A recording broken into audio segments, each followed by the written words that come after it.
So ayan mga boss, bali nalabasan natin itong ating ATV 160. Bali nandito ako ngayon sa gasolinahan para magpagas ng full tank.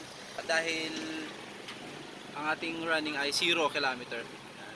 So ayan, sa video to i-update ko kayo kung ilang litro ng gasolina yung magagastos natin kapag tumakbo tayo ng 100 kilometer.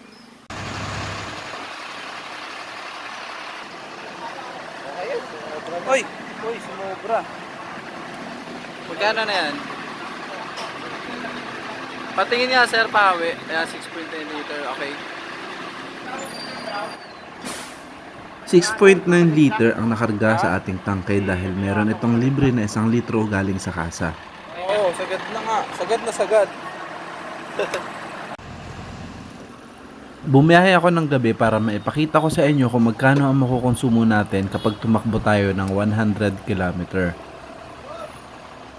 Yan. Pag nag 100 na yan, i-update ko kayo.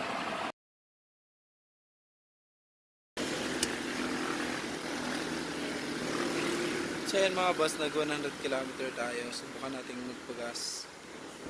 Ito yung bali na bawas sa kanya is 2 bar. Yan yung first 100 kilometer. Ano sir, premium. Full tank. May karga na to eh. Pupunuin ko lang.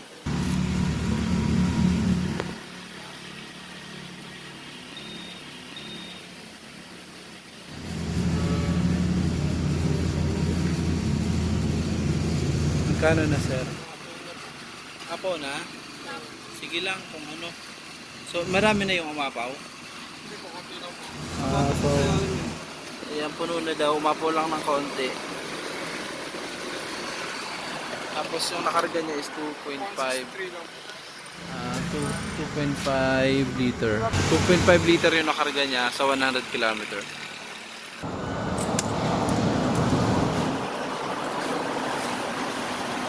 Ayan, full tank ulit siya 100 kilometer. Ayan, kung nakaabot ka sa part na to, maraming salamat sa iyo, at kung na-appreciate mo ang ginawa kong video para sa iyo, please paki-subscribe naman ang ating YouTube channel at paki-support ng ating Facebook page. Maraming salamat. Peace out and ride safe.